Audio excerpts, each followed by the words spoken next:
Olá, está chegando mais um módulo para você, é o módulo 3, que é o módulo de saúde óssea.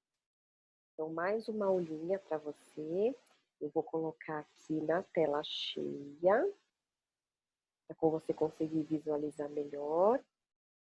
Deixa eu compartilhar novamente aqui.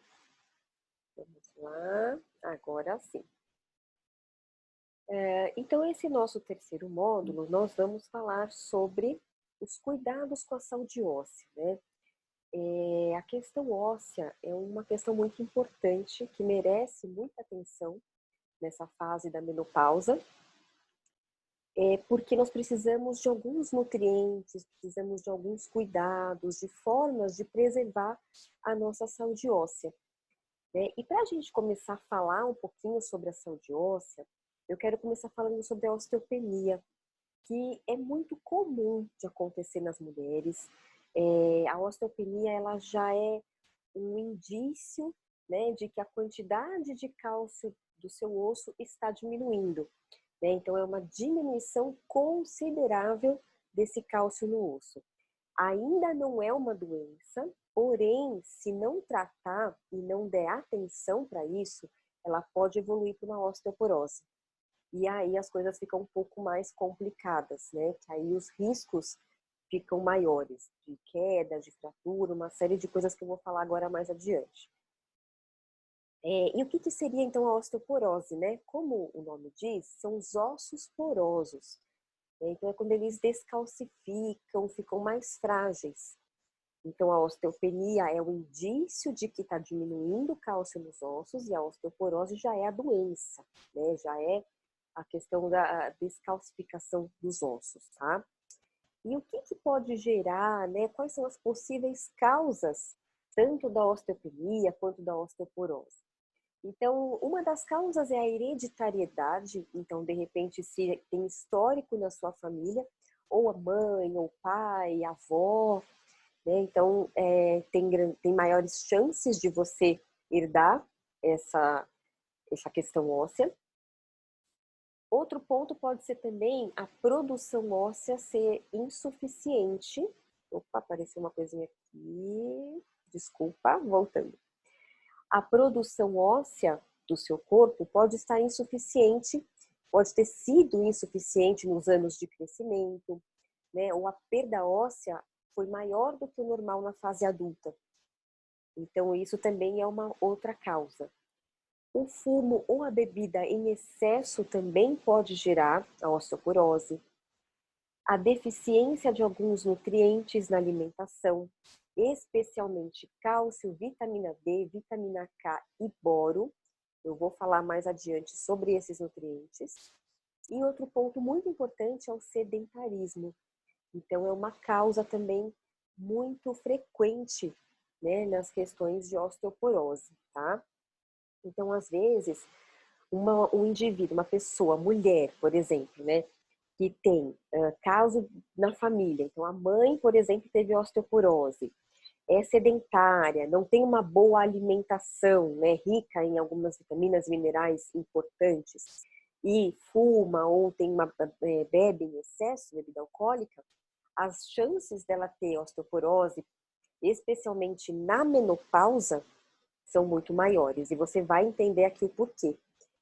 Porque quando a gente chega na menopausa, nós temos uma perda óssea de cerca de 2% ao ano, durante o período de 5 anos. E essa perda, ela diminui um pouco depois desses 5 anos, mas por volta dos 80 anos, algumas mulheres já perderam 30% dos seus picos de massa óssea, né? Então, o que acontece?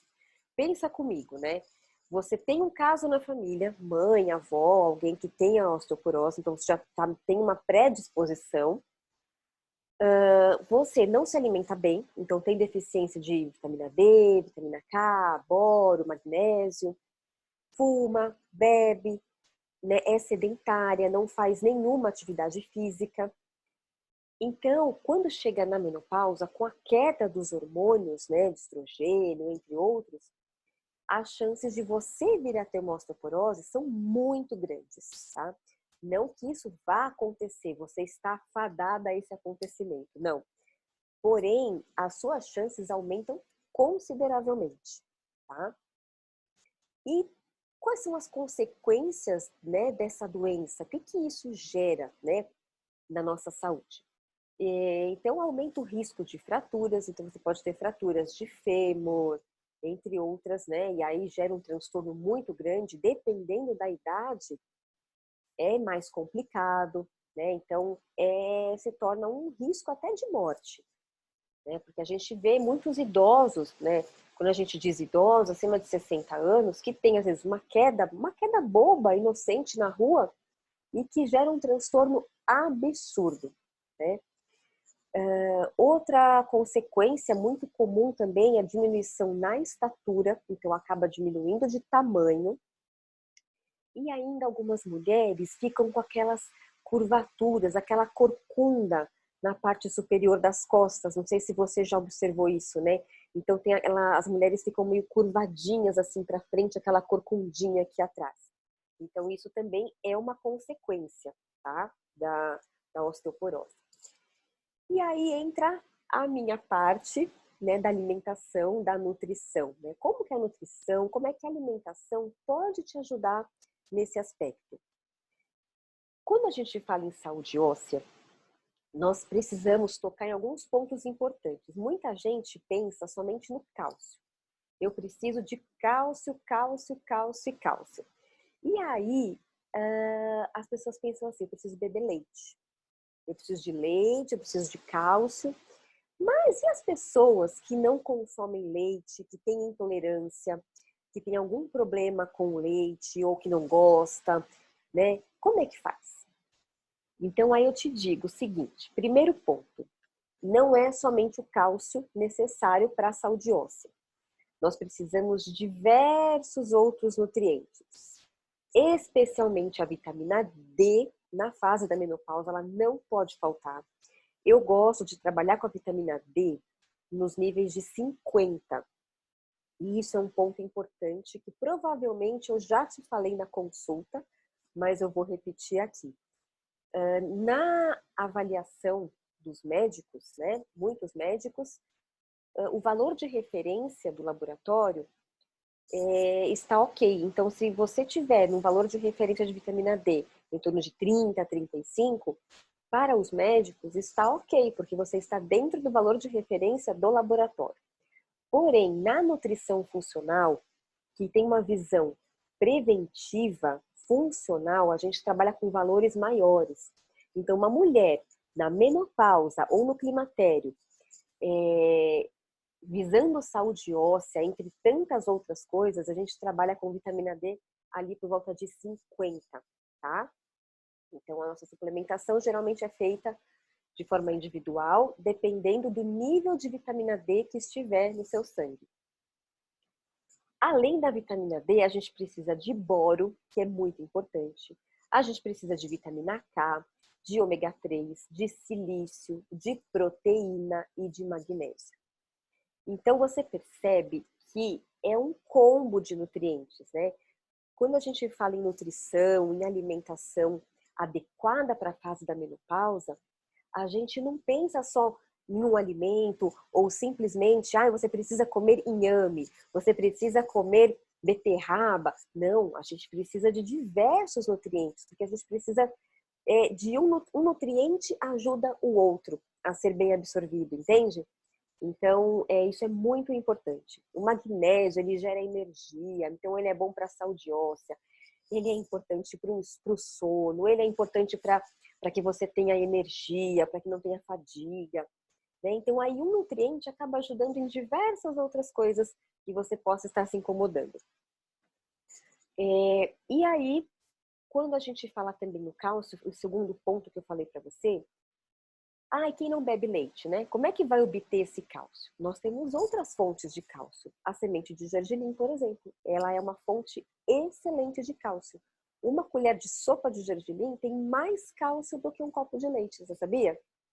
Então, nós temos fontes vegetais de cálcio, tá? No seu plano alimentar, eu vou te dar essas opções, fique tranquila.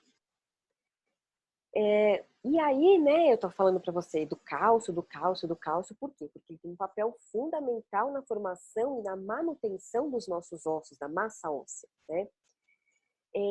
E aí a vitamina D, o magnésio e o colágeno são importantes por quê? Porque eles ajudam na mineralização óssea. Então, eles ajudam a fixar esse cálcio nos nossos ossos. Então, eles têm papel fundamental e muito importante.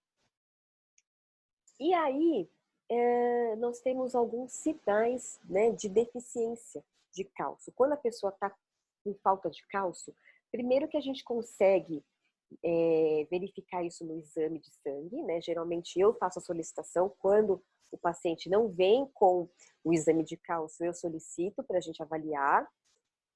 E se a pessoa não tem exame, ou não fez, ou não pode fazer por qualquer motivo, ela apresenta alguns sinais aí que indicam uma leve deficiência do cálcio, ou um começo, né, de deficiência do cálcio. Por exemplo, os dentes mais frágeis, as unhas ficam quebradiças, né? A pessoa começa a ter umas contrações musculares aí involuntárias, começa a ter câimbras, pode ter adormecimento ou formigamento em algumas partes, nas pernas, nos pés, nas mãos, tá?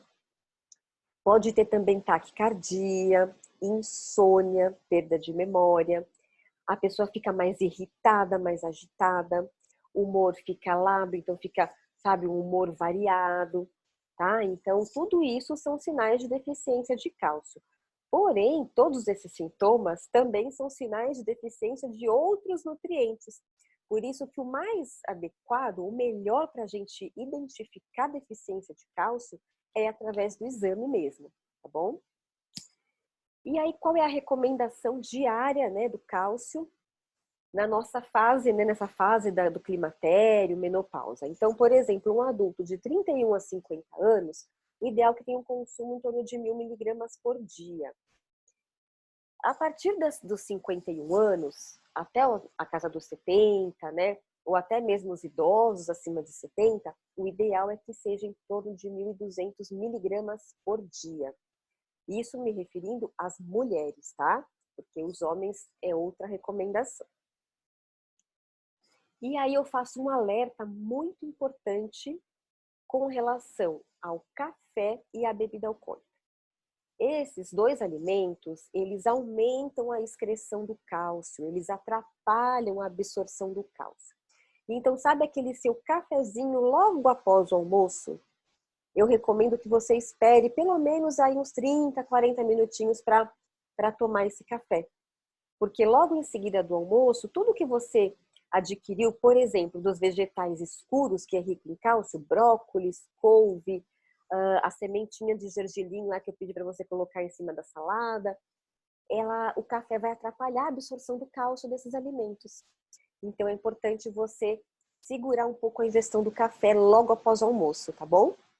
Assim como a bebida alcoólica em excesso, eu tô dizendo, tá? Ela também atrapalha a absorção e ela acaba excretando o cálcio, eliminando o cálcio. Então, sem exageros. É claro que uma tacinha de vinho ou uma cervejinha, final de semana, de vez em quando, não tem problema nenhum. E aí, quando eu falei lá atrás, né, sobre os nutrientes, aquele desenho do ossinho, que tinham vários nutrientes, eu queria falar agora da vitamina D, que como eu falei, que é uma dos mais importantes, né? Porque ela auxilia na fixação dos ossos, do cálcio nos ossos.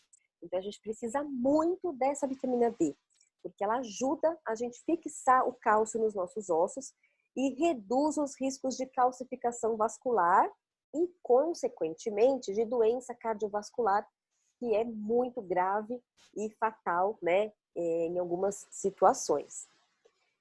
E aí eu faço também mais um alerta aqui para você, que a obesidade, ela aumenta a retenção de vitamina D no tecido adiposo, reduzindo as concentrações circulantes. O que que significa isso? Então, uma pessoa que está obesa, muito acima do peso, não consegue fazer com que essa vitamina D circule no sangue. E aí, essa vitamina D fica retida, concentrada no tecido adiposo, na gordura do nosso corpo. E ela acaba não exercendo o papel que ela precisa exercer, que é de ajudar a fixar o cálcio, que é de imunidade, defesa, né? A vitamina D ela é importante não só para a questão óssea, mas para tantas outras questões, não só na menopausa, mas ao longo da nossa vida toda. E a vitamina D, ela, a fonte, né, da vitamina D, a fonte maior dela é o sol. Então, por isso que em épocas de inverno é importante, dependendo do nível que tiver a sua vitamina D, é muito importante fazer a suplementação, tá? Mas lembrando que a suplementação deve ser feita sempre com base no seu exame, né? Primeiro eu tenho que avaliar quanto que tá, qual é o nível de vitamina D no seu sangue, para então fazer a suplementação, tá?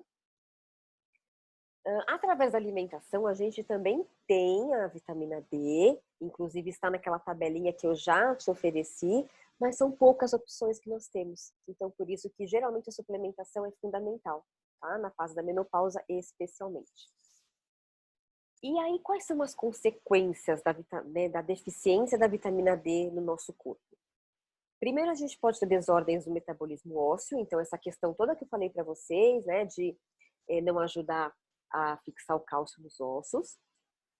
Pode ter perda severa dos dentes, tá?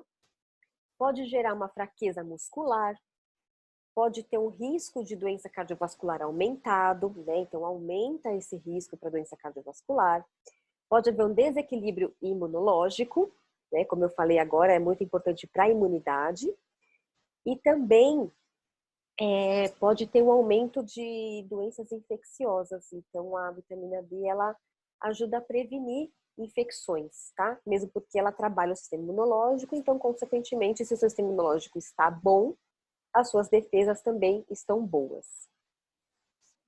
E aí, falando da suplementação, né, como eu falei para vocês da vitamina D, que é importante suplementar, né, a suplementação, são alimentos que servem para complementar com calorias ou nutrientes a dieta de um indivíduo saudável, né? Nos casos em que a alimentação não seja suficiente. Então, por exemplo, estamos no inverno, não tem sol, a pessoa não toma sol de jeito nenhum, mesmo aquele solzinho de inverno, a pessoa não consome nenhum alimento rico em vitamina D, então é muito importante fazer uma suplementação.